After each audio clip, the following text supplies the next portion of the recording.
నాకు దేవుడు ఖర్చు తగ్గించాలనుకున్నాడా, లేకపోతే నన్ను ఇంకా ఏమైనా ఇరుకులో పెట్టాలనుకున్నాడా నాకు అర్థం కాలే. ఎందుకంటే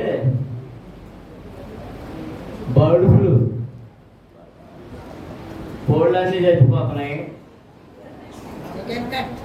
కోళ్ళు కోత హీల్ లేదు, తింట హీల్ లేదు, అమృత హీల్ లేదు అన్నారు. మధ్యలో వచ్చాడండి మా ఊళ్ళో. ఇప్పటి వరకు కిరాయి తోలుకుని వచ్చినట్టున్నాడు. ఆదివారం ఇన్స్పెక్షన్ చేశా. ఇదంతా ఎవరికి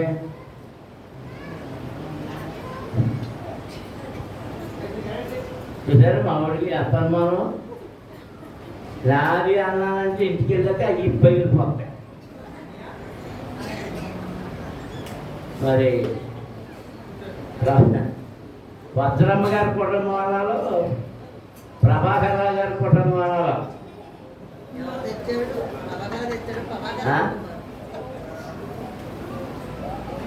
ఇదిగో తెలివైన ఆడవాళ్ళు ఏం చేస్తారంటే పెత్తనం మాదని చెప్పుకోవడానికి మా ఆయనది అని చెప్పుకోవడానికి ఆయనతో పంపిస్తారు. పెత్తనం మాత్రం అందులో మా ఆవిడ కూడా ఉందనుకోండి.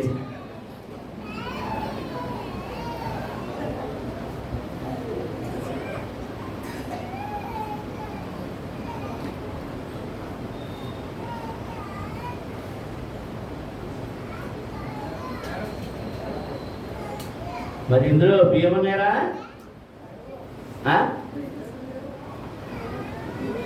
ఏమి లేవా?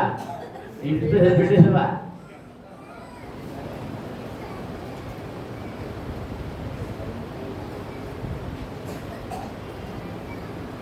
ఇంటితో సరిపెట్టేసాను అన్నాడు కాబట్టి వజ్రమ్మ గారు వచ్చింది. వజ్రమ్మ గారు ఉందా? వజ్రమ్మ గారు ఫ్లైన్ 3 మేకలు. నువ్వు ఎలా చేస్తావు? 3 మేకలు చేస్తావు, మాంసం తెప్పిస్తావు, ఏం చేస్తావు? 3 మరి ఆకలి తక్కువ చెప్పాను 3 అని 5 చెప్పాలి.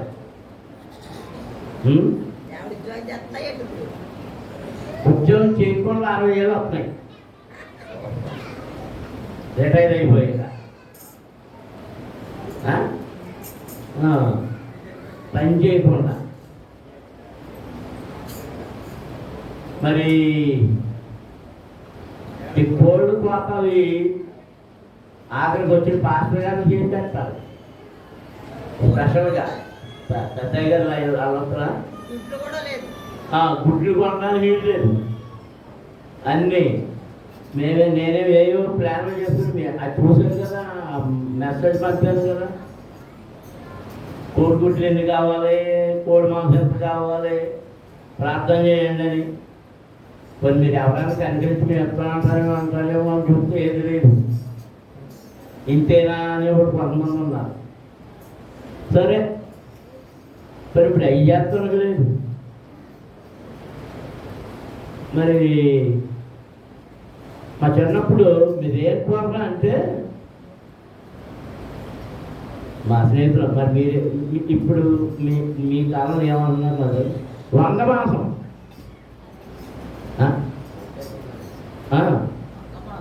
వంగ మాసం అంటే వంకాయ కూరనే చక్కగా అప్పుడు ఉండే ఇప్పుడంటే మొత్తం పేస్ట్ చేస్తున్నారు అనుకోండి మీరు. ఆ వంటలోనే చక్కగా అందుకే వంకాయకి ఒక పేరు ఏంటంటే కూరగాయల్లో రాజు అని. దాన్ని వండడం వస్తే మీ ఆడోళ్ళకి వండడం వస్తే రోజు వంకాయ వేస్తారు. తర్వాత ఏంటంటే ఒక 15 రోజులు ఒళ్ళు పరుచుకుంటాయి.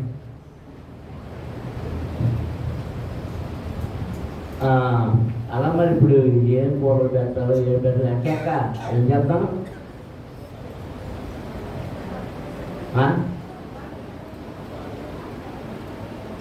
2 ఆవులు తెస్తావా?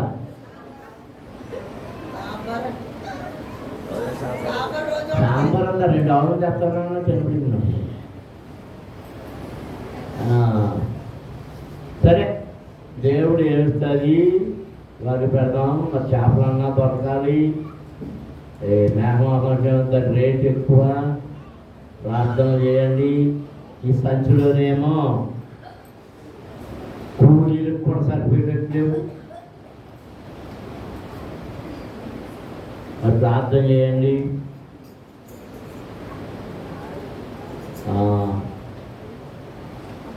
మీ గుప్పిలి విప్పగలిగింది విప్పండి. మీ గుప్పిల్లోంచి జారింది. 2 మాటలు జ్ఞాపకం చేస్తున్నాను. దేవాలయంలో కానుకలు వేస్తున్నప్పుడు యేసుప్రభు పక్కన నిలబడి ఒక్కరు మెచ్చుకున్నాడు. కట్టలు ఇచ్చిన వాళ్ళు ఉన్నారు, మూటలు ఇచ్చిన వాళ్ళు ఉన్నారు. కానీ ఒక్క ఆమె మెచ్చుకున్నారు. ఇంటికి మెచ్చుకున్నాను. ఆమె దగ్గర ఉన్నది అదే, ఇంకా లేదు. ఆ ఉన్నదంతా ఇచ్చేది. అందుకు దేవుడు మెచ్చుకున్నాడు. దేవుడికి స్తోత్రం. హల్లెలూయా, హల్లెలూయా. ప్రభు దగ్గరికి వాక్యం వినడానికి వెళ్ళారు. ఎవరు భోజనాలు రాళ్ళు తెచ్చుకున్నారు, ఎవరు రొట్లు మన భోజనం క్యారేజీలు పెట్టుకుంటే మన మనసు రోజు రొట్లు అయితే కాల్చిన రొట్లు అలా ఉంటాయి.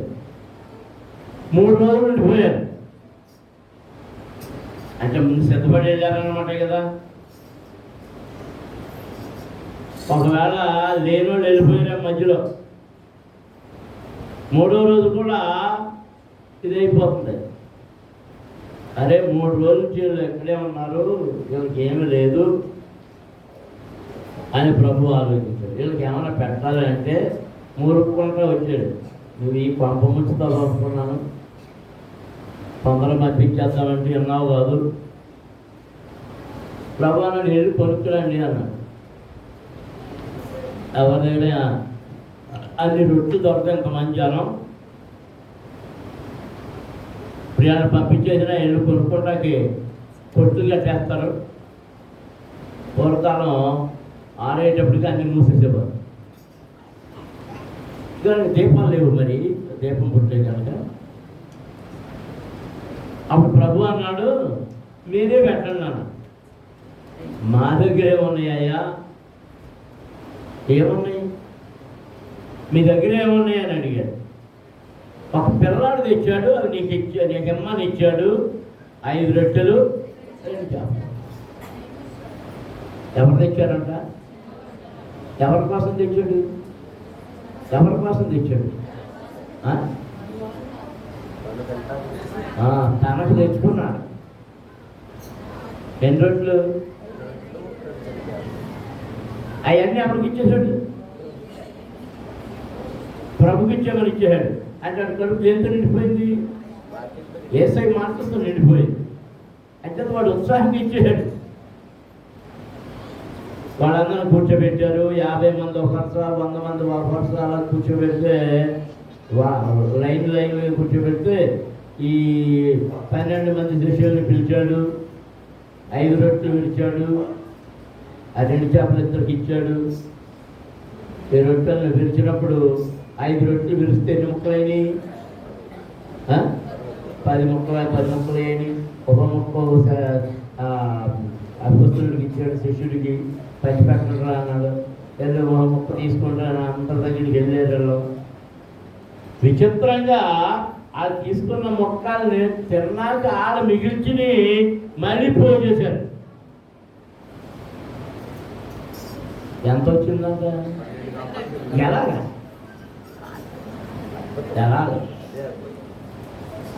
దేవుని కార్యాలు అద్భుతం. నమ్మిన వారు దేవునికి స్తోత్రాలు చేయాలి. హల్లెలూయా. దేవుడి గంట ముగించేద్దాం. సరే, త్వరగా 10 నిమిషాలు ముగించేస్తాం. దినవృత్తాంతములు 2వ గ్రంథములో 23వ అధ్యాయములో ముందుగా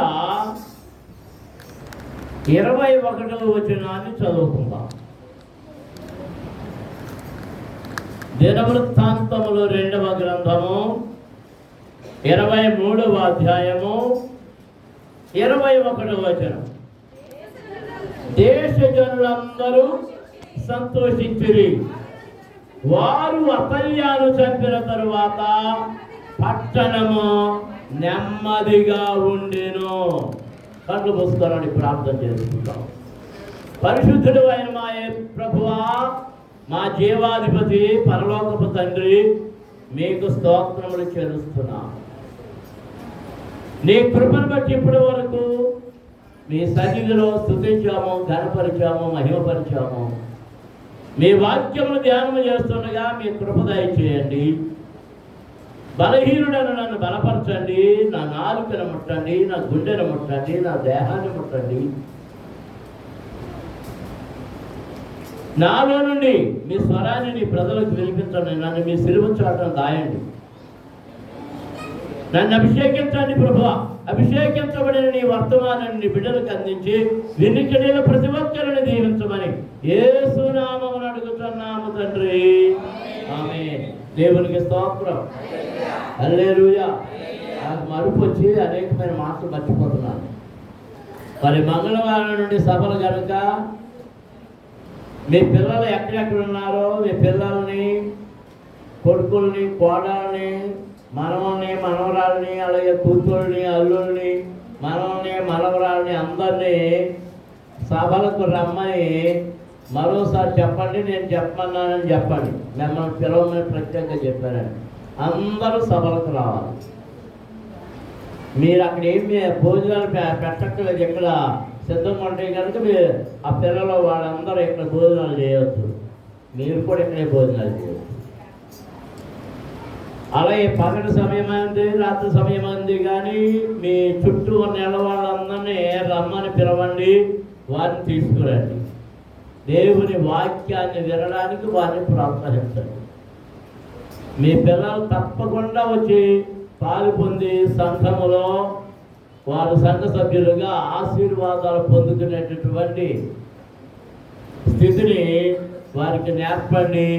వారు వచ్చి మనందరితో కలిసి ప్రభువును స్తుతించి ఆశీర్వాదాలు పొందుకోవాలని నా ఆశ. అది గుర్తుపెట్టుకోండి. అందరికీ చెప్పండి. దేవునికి స్తోత్రం. హల్లెలూయా, హల్లెలూయా, హల్లెలూయా. మనం చదివిన భాగంలో క్లుప్తంగా కొన్ని మాటలే ఇప్పుడు జ్ఞాపకం చేయదలుచుకున్నాం. దేశ జనులందరూ సంతోషించి, అయితే ఈ మాట చివరిని పెట్టాలి. వారు అతల్యాను చంపిన తరువాత పట్టణము నెమ్మదిగా ఉండెను, దేశ జనులందరూ సంతోషించి. దేవునికి స్తోత్రం. హల్లెలూయా. అందరూ చేతులెత్తి దేవునికి స్తోత్రాలు చెల్లించండి. హల్లెలూయా, హల్లెలూయా, హల్లెలూయా. ఒక ఆమె ఉంది, ఆమె పేరు అతల్య. ఆమె ఒకప్పుడు రాజు యొక్క భార్యయే. ఆ తర్వాత తన భర్త అయిన రాజు చనిపోయిన తర్వాత తన కుమారుడు రాజుగా అయ్యాడు. అంటే ఒక రాజుకు తల్లి, ఒక రాజుకు భార్య, ఒక రాజుకి తల్లి. అయితే ఇక్కడ ఏం రాయబడిందంటే, వారు అతల్యాను చంపిన తరువాత పట్టణము నెమ్మదిగా ఉండెను, దేశ జనులందరూ సంతోషించి. దేవునికి స్తోత్రం. హల్లెలూయా. అతల్య బాగున్నంతసేపు, ఆమె అధికారం ఉన్నంతసేపు ఆ దేశంలో నెమ్మది లేదు. ఆమె పెత్తందారి, ఆమె పెత్తనం ఎక్కువ. ఆ పెత్తనం వల్ల దేశము శపితమైపోయింది, శాపగ్రస్తమైపోయింది. ఆమెను గురించి కొన్ని మాటలు తెలుసుకోవాలంటే 22వ అధ్యాయంలోనికి రావాలి. 22వ అధ్యాయంలో ప్రారంభం నుండి మనము చదువుతూ ఉంటే అరబీలతో కూడా దండు విడిచిన ఈ చోటికి వచ్చిన వారు పెద్దవారిని అందరిని చంపిరి కనుక యెరూషలేము కాపురస్తులు అతని కడగొట్టి కుమారుడైన అహజ్యాను అతనికి బదులుగా రాజులు చేసిరి. ఈ ప్రకారము యూదా రాజుకు యెహోరాము కుమారుడైన అహజ్యా రాజ్యము పొందెను. అహజ్యా ఏలనారంభించినప్పుడు 42 ఏళ్ల వాడే యెరూషలేములో 1 సంవత్సరము ఏలెను.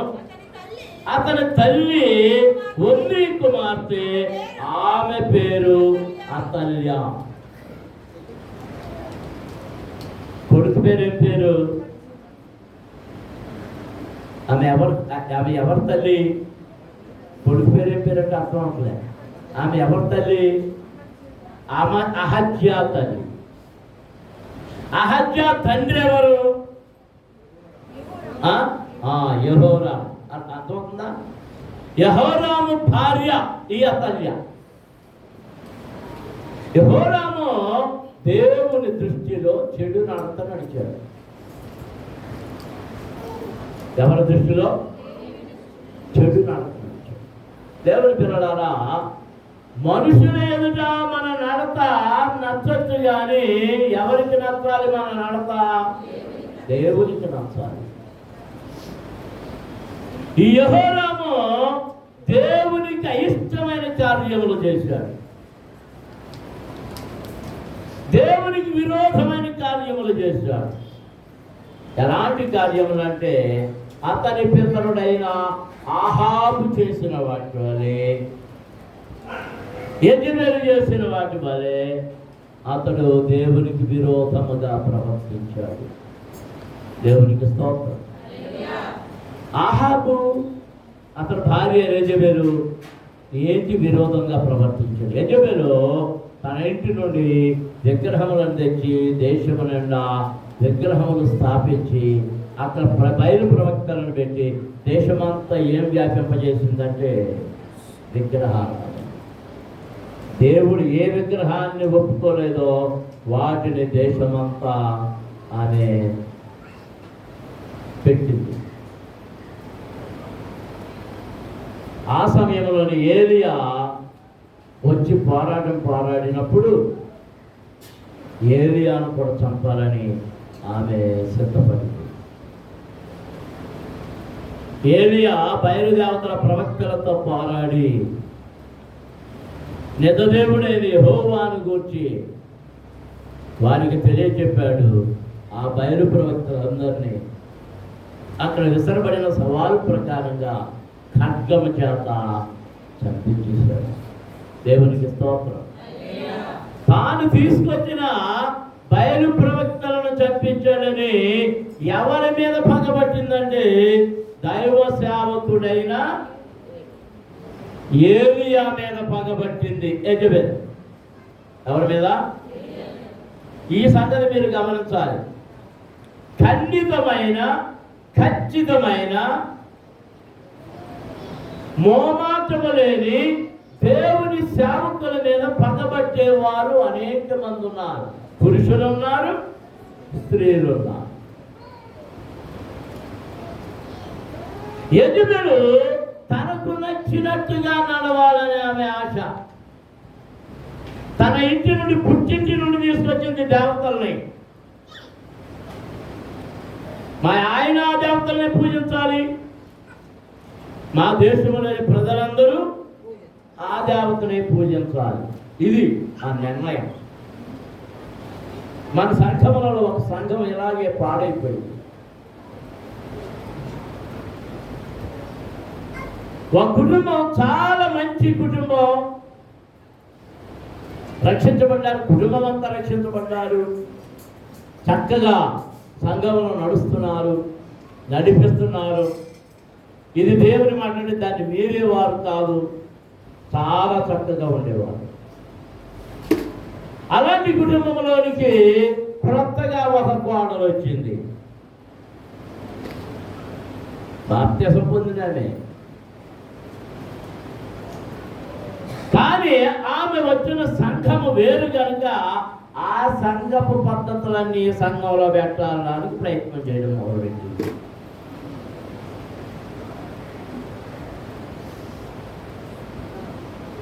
ఇది తప్పు అంటే అత్తగారు వాళ్ళే అన్నారండి, మా కోడలు చెప్పినట్టు వినాలి కదా, మా కోడలు చెప్పినట్టే వింటాము.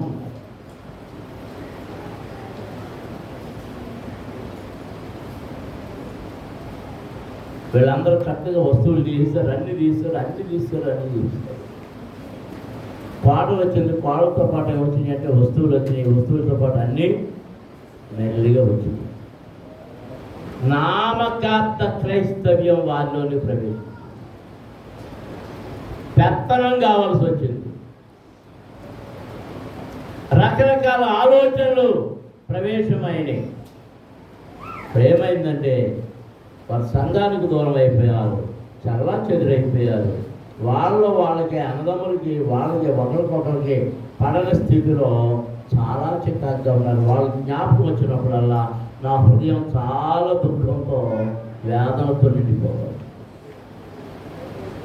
వాళ్ళకప్పుడు చెప్పిన సాక్ష్యం ఏంటంటే, అయ్యగారు మా కుటుంబాల్లో కొన్ని చావులు వచ్చినప్పుడు అక్కడికి వెళ్తున్నాం, మరి ఏం చేస్తున్నారు? అయ్యగారు మీరు బోధించినది జ్ఞాపకం ఉండేది. మేము అక్కడికి వెళ్ళేటప్పుడు మేము భోజనాలు వండేసుకుని వాటిని క్యారేజీల్లో పట్టుకుని వెళ్తున్నాం. అక్కడ అన్ని పనులు చేస్తాం, వారితో ఉంటాం, వారితో కూర్చుంటాం. కానీ భోజనాల సమయంలో మాత్రం మేము ప్రక్కకు వచ్చి మేము తీసుకువెళ్ళిన వాటినే భోజనం చేస్తున్నాం. మరి ఎవరు ఏం ప్రశ్నించారు? కానీ మాకు బోధించబడింది, మాకు నేర్పబడింది ఇది కనుక మేము మీరు అర్పించిన పిండాల భోజనం మేము చెయ్యం అని చెప్తున్నామని చెప్పినటువంటి విశ్వాసులు, అంత గొప్ప విశ్వాసం కలిగి ప్రభువులో ఎదుగుతున్న బిడ్డలు ఐటీలో కొనిచ్చినటువంటి కొత్త కోడలి వల్ల వారి మార్గం ఏమైందంటే దారి తప్పింది. దావీదు కుటుంబంలోనికి, ఇశ్రాయేలుల రాజ్యములోనికి, దేవుని ప్రజల రాజ్యములోనికి ఇదిగో ఆహాబు ద్వారా యెజెబెలు ప్రవేశించింది. యెజెబెలు వలన ఆ దేశంలోనికి విగ్రహారాధన వచ్చింది. ఆ విగ్రహారాధన వల్ల దేశము నష్టపోయింది, కరువుతో నింపబడింది. 3.5 సంవత్సరాలు కరువు వారిని అల్లలాడించేసింది. దేవునికి స్తోత్రం, హల్లెలూయా, హల్లెలూయా. దేవుడు ఆహాబును శిక్షించాడు, యెజెబెలును కూడా శిక్షించాడు. ఆ తర్వాత వారి కుమారులు రాజులు అవుతున్నారు, వారి సంతానం రాజులు అవుతున్నారు. దావీదు వలె యథార్థముగా నడిచిన వారు కొందరు కనబడుతున్నారు, కానీ మిగిలిన వారందరూ ఇదిగో ఆహాబు నడిచిన, యెజెబెలు నడిచిన నడతల్లోనే నడుస్తూ ఉన్నారు. ఇదిగో యెహోరాము కూడా చెడు నడత నడిచినట్టు మనకు కనబడుతూ ఉంది. దేవునికి స్తోత్రం, హల్లెలూయా, హల్లెలూయా, హల్లెలూయా, హల్లెలూయా. ఇవన్నీ వాళ్ళ గురించి ఇప్పుడు ఇదంతా చదవడం ఇష్టం లేదు. కానీ నాకు 21వ అధ్యాయంలో ప్రవక్త అయిన ఏలియా ఈ యెహోరాముకు ఒక ఉత్తరం రాశాడు. 12వ వచనంలో మనం చదువుతుంటే 21వ అధ్యాయం, అంతటా ప్రవక్త అయిన ఏలియా ఒక పత్రిక వ్రాసి అతని వద్దకు పంపాను. నీ పితరులకు దావీదునకు దేవుడైన యెహోవా సెలవిచ్చినదేమనగా, నీవు నీ తండ్రి అయిన యెహోషాపాతు మార్గములందైనను యూదా రాజైన ఆసా మార్గముల యందైనను నడువక ఇశ్రాయేలు రాజుల మార్గమందు నడిచి ఆహాబు సంతతి వారు చేసిన వ్యభిచారముల చొప్పున యోదాను యెరూషలేము కాపురస్తులను వ్యభిచరింపచేసి నీకంటే యోగ్యులైన నీ తండ్రి సంతతి వారలు నీ సహోదరులను నీవు చంపి ఉన్నావు. కాబట్టి గొప్ప తెగులు చేత యెహోవా నీ జనులను, నీ పిల్లలను, నీ భార్యలను, నీ వస్తు వాహనములన్నిటినీ మొత్తును. నీవు ఉదరమున వ్యాధి కలిగి మిక్కిలి రోగువై ఉండవు. దినక్రమేణా ఆ వ్యాధి చేత నీ పేగులు పడిపోవను. మరియు యెహోరాము మీదకి ఫిలిష్తీయులను కూషీల చేరువనున్న అమరీయులను రేపగా వారు యూదా దేశం మీదకి వచ్చి దానిలో చొరబడి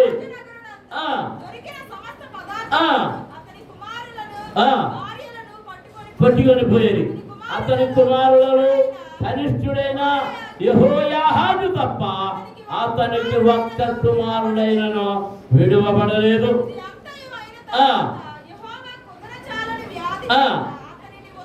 2 సంవత్సరములు వ్యాధి బలమగుతూ వచ్చి ఆ వ్యాధి చేత అతని పేగులు పడిపోయి బహువ్యాధులు నొందుతూ అతను మరణమాయను.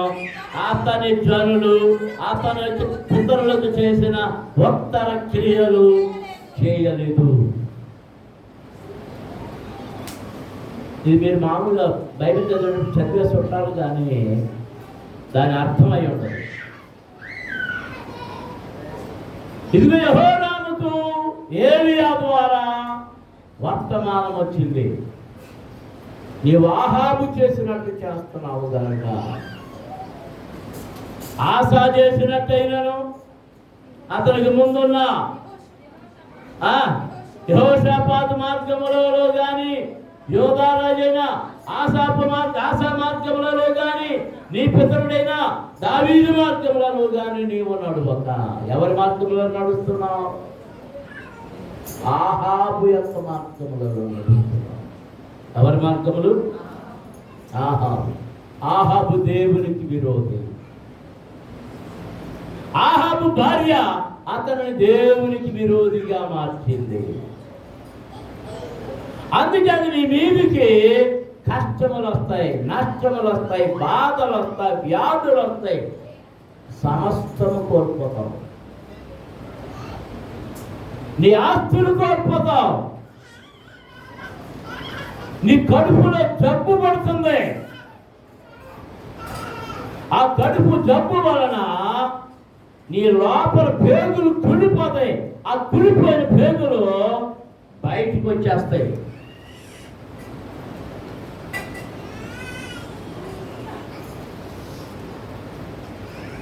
మరి భయపడ్డాడో లేదో అర్థం కాలేదు, కానీ 2 సంవత్సరాలు ఆ కడుపులో వ్యాధి చేత బాధపడ్డాడు.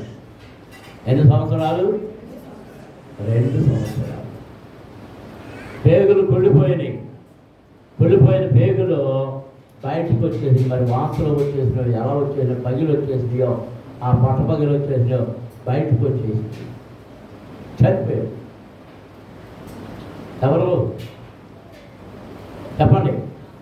అతని పేరు యెహోరాము. చెప్పండి. అతని భార్యయే అతల్య. ఎవరు? అతల్య అతని భార్య. ఆ యెహోరాము చనిపోయిన తర్వాత మన ఇతను చనిపోయినప్పుడు ఆ ప్రజలందరూ ఏరి పితరులకు చేసినట్టుగా అంత్యక్రియలు చేయలేదట. దావీదుపురములో అతడు పాతి పెట్టబడలేదు. అదే మనం ఇక్కడ చదివాం 18వ వచనంలో.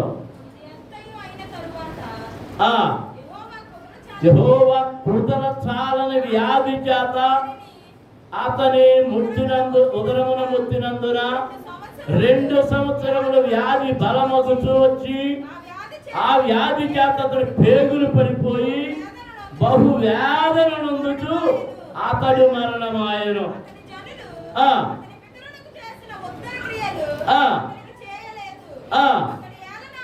అతని జనులు అతని పితరులకు చేసిన ఉత్తర క్రియలు అతనికి చేయలేదు. అతడు ఏలన ఆరంభించినప్పుడు 32 ఏళ్ల వాడు. యెరూషలేములో 8 సంవత్సరములు ఏలి ఎవరికి ఇష్టము లేని వాడై అతడు చనిపోయారు. అంటే ఎన్ని సంవత్సరాల వయసులో చచ్చిపోయాడు అనుకుంటారు? 40 ఏళ్ల వయసులో. 32 సంవత్సరాల వయసులో రాజ్యానికి వచ్చాడు. ఎన్ని సంవత్సరాలు ఏలాడట? 8 సంవత్సరాలు ఏలి చనిపోయాడు. అంటే అప్పుడు ఎన్ని ఏళ్ళు వచ్చినాయి? 40 ఏళ్ళు. 2 సంవత్సరాలు ఏ వ్యాధి వచ్చింది? కడుపులో ఉదరం అంటే కడుపులో వ్యాధి వచ్చింది. ఆ వ్యాధి వలన బహుబాధనుంది. ఆ పేగులన్నీ ఏమైపోయినాయట? పేగులన్నీ బయటకు వచ్చి పడిపోయినందు చేత బహువేదన పొందుతూ మరణమైంది. అంటే దేవుని చేత మొత్తమైన వాడు. ప్రజలందరూ అతను చనిపోయినప్పుడు సమాధి చేయడానికి వెళ్ళలే. అతని ఎడల ప్రజలు ఇష్టపడలేదు. అక్కడ చాలా స్పష్టంగా రాయబడి ఉంది.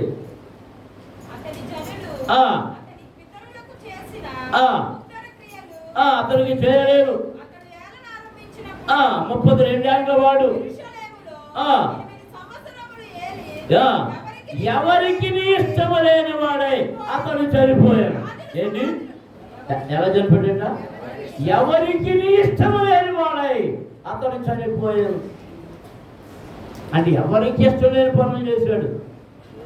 ఎవరిని సహించలేదు. మనం కొన్నిసార్లు కొందరు సహిస్తాం, కొందరు సహించం. మరికొందరు ఉన్నారు ఎవరిని సహించరు.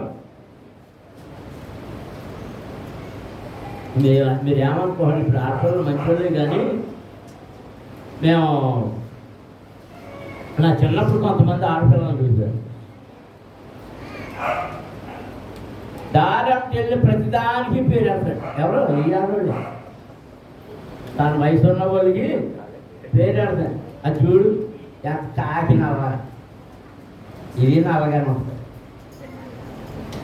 అది చూడు ఇది వంకర కాలదే. అది చూడు దాని నడుము చూడు, లేదా అది చూడు, ఇది చూడు. ఎవరిని ఆ రోజు పోనీ ఏమన్నా మహా అందగత్తే మోనాలిసా?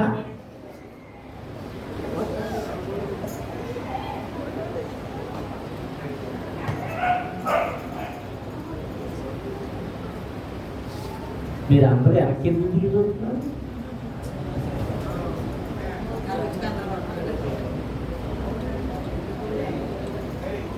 ఎవరికి ఇష్టం లేని వాడు. నేను ఒక కథ చెప్తున్నా. ఈ వంట చెప్పేవాడిని. ఒక ఊళ్ళో పూర్వకాలం కథలు కాబట్టి పూర్వకాలకు అయ్యే. ఒక ఊళ్ళో ఒకడు ఉండేవాడంట. వాళ్ళందరితో దెబ్బలాడే, అందరితో దెబ్బలాడు. వాడు ఎవడు మంచోడు రానివాడు కాదంట. ఎక్కడ నీరు స్నేహితులు అంటే నా వేసి ఉరికినేవారంట. అక్కడ చచ్చిపోయే ముందు కొడుకుని పెంచుకో మాట అన్నాడంట. ఒరే అందరూ నన్ను చెడ్డోడు అన్నారు, నువ్వేం చేస్తావో నాకు తెలదు, నన్ను మంచోడు అనిపించాలి రా అన్నాడు.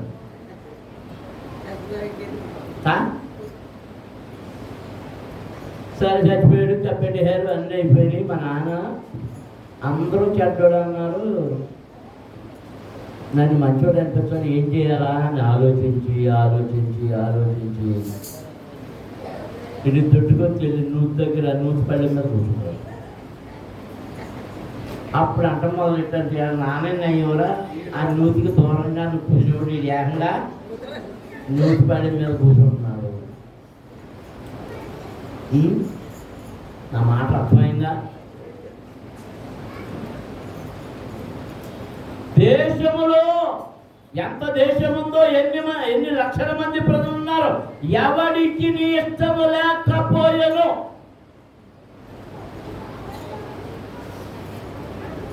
నువ్వు ఎవరికైనా ఇష్టముగా ఉన్నావా? కొంతమంది అయ్యారండి మీరు అంటే నాకు ఎంత గౌరవం అని అంటారు. వెనక్కి వెళ్ళి ఎన్ని వంకలు పెట్టాలో ఆ పుట్టోడి దగ్గర అలా చెప్పకపోతే అలాగా అంటారు మీరు.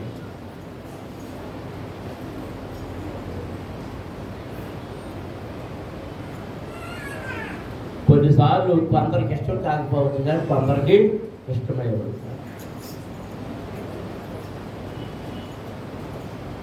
రాజకీయ నాయకులు ఉన్నారనుకోండి, కొందరికి ఇష్టం, కొందరికి ఇష్టం. అలాగే దైవ సేవకులు ఉన్నారనుకోండి, కొందరికి ఇష్టం, కొందరికి ఇష్టం. మరి నువ్వు, మరి నేనంటే మీ అందరికీ ఇష్టమే, నాకు తెలుసది. ఏంటి ఎప్పుడు నువ్వు భలే మంచిదాను, మంచోడివి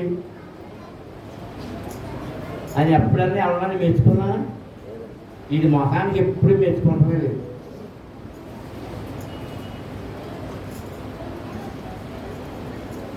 మెచ్చుకోవాలంటే నీ కార్యము తగినదై ఉండాలి. దేవునికి స్తోత్రం. మెచ్చుకొనుట కెత్త కంపులాడని గుంపు నులే వెచ్చని గుంపు. మెచ్చుకొనుట కెత్త కంపులాడని గుంపు మనకు రాదు. అదే ఏ గుంపు అంట? మెచ్చుకునే గుంపు. ఏ గుంపు? ఎచ్చకాలాడే గుంపు. ఎచ్చకాలంటే అబద్ధాలు, అన్ని మోసపు మాటలే, అన్ని మోసపు మాటలే. అమ్మ రేచలమ్మ గారు అండి, ఇక అయ్యగారు రాజుగారు ఈయనేమో అయ్యగారు. మరి రేచలమ్మ గారు అండి ఎంత ప్రార్థన పడుతుందండి, మా కోసం అంటే దాంట్లో ప్రార్థన చేస్తున్నాం. ఇప్పుడు పక్కన ఉన్న ఆయన నమ్ముతాడే లేదా? ఈ ఈవిడి పొంగిపోతుంటాయి. కానీ నాకంటే పాత్ర పరులు ఈ సంఘంలోకి ఎవరో లేదు.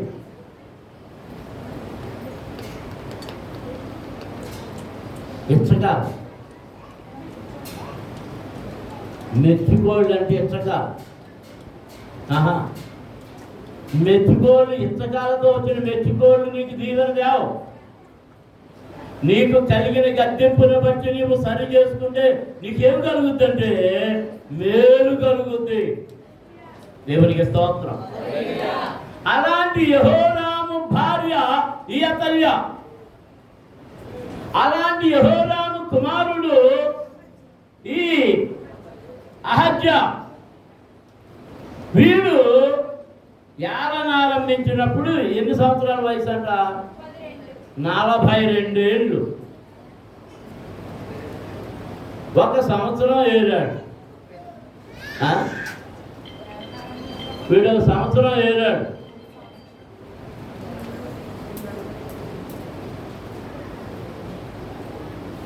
అతని తల్లి ఒమ్రీ కుమార్తె, ఆమె పేరు అతల్య. దుర్మార్గములా ప్రవర్తించుటకు అతని తల్లి అతనికి నేర్పుతూ వచ్చిన కనుక అతడును ఆహాబు సంతతి వారి మార్గములందు నడచెను. ఈమె చనిపోతే ఎందుకు సంతోషించారంటే కొడుకు ఏం నేర్పిందట? దుర్మార్గముగా నడపడం నేర్పింది. ఏం నేర్పింది చెప్పాలి? ఎవరు నేర్పారు చెప్పాలి? తల్లి నేర్పింది, అతల్య. ఆమె దేవుని యందు భయభక్తులు కలిగింది కాదు. ఆమెకున్నది ఏంటంటే ఆమెకి ఎంతసేపు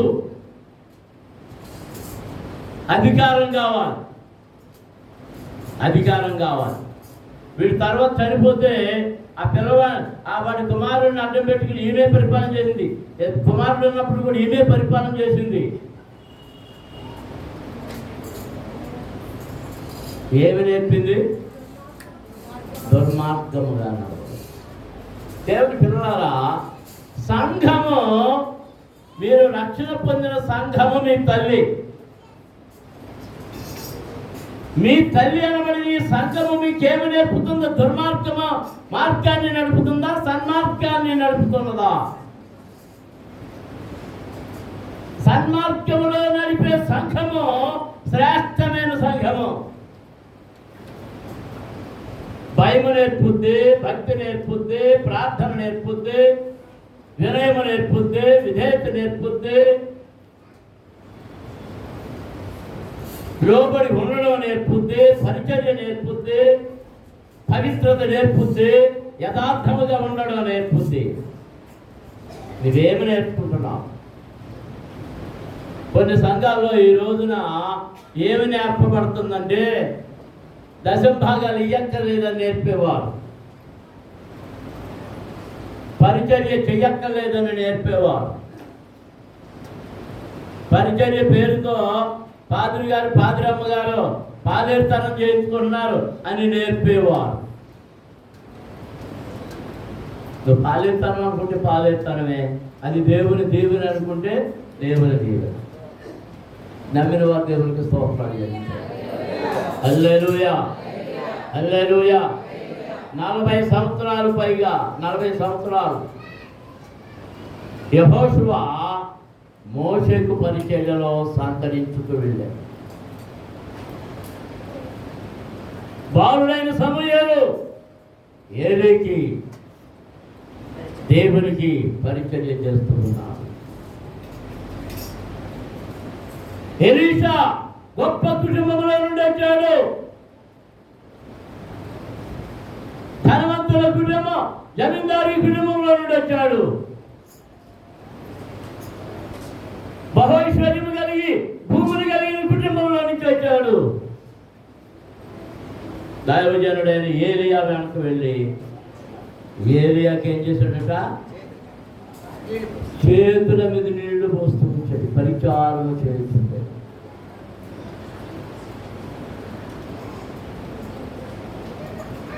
యేసు ప్రభు కూడా చెప్పాడు, నువ్వు పరలోకములో గొప్పవాడివి కావాలంటే నిన్ను నీవు దక్కించుకొని పరిచారకుడు కావాలి. అందరూ దేవునికి స్తోత్రాలు జరుగుతుంది. హల్లెలూయా, హల్లెలూయా. నీ దగ్గర కోట్ల రూపాయల సొమ్ము ఉండొచ్చు, బహు అద్భుతమైనటువంటి భవంతులు ఉండొచ్చు, కోట్లాది రూపాయలు వెరగలిగినటువంటి కార్లు, విమానాలు ఉండొచ్చు, అత్యున్నతమైన ఐశ్వర్యవంతుడు అయి ఉండొచ్చు. ఏమన్నా పరిచర్య జీవితం లేకపోతే నీవు దరిద్రుడే.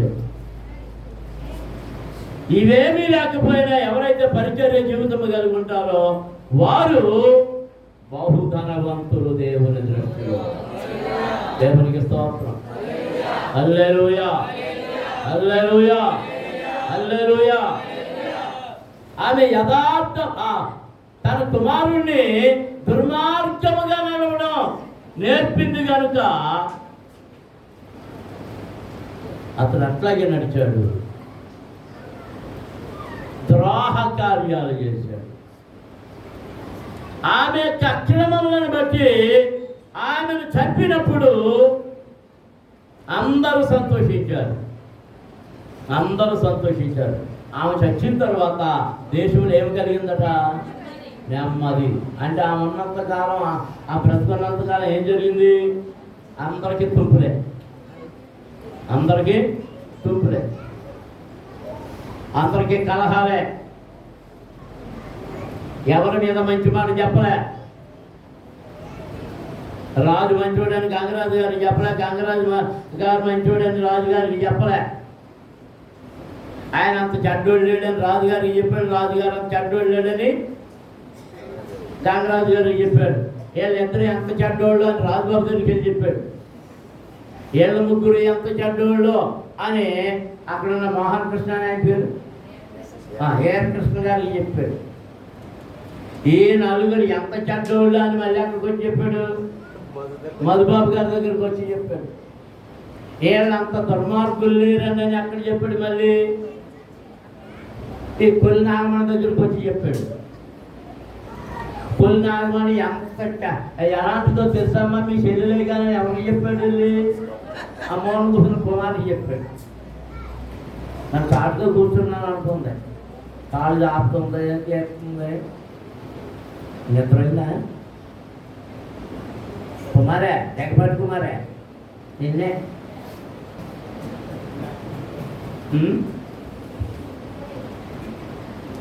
ఎవరు ఒక్కళ్ళని మంచోళ్ళని అందరికి ఏం పెట్టేసింది? అదిగో అక్క చెల్లెలకి పెట్టేసింది, అన్నదమ్ములకి పెట్టేసింది, తండ్రి కొడుకులు పెట్టేసింది. ఎవరు ఎవరు ఎవరు పెట్టారు చెప్పండి?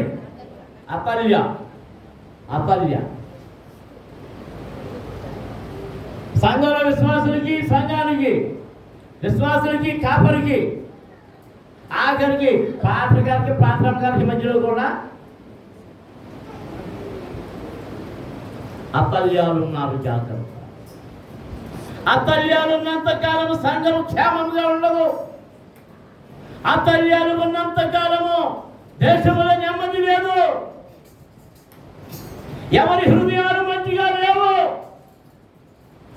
అతల్య హృదయం చెందింది కనుక, బుద్ధి చెందింది కనుక అందరినీ అలాగే నెమ్మది లేని స్థితిలోనికి నడిపించింది.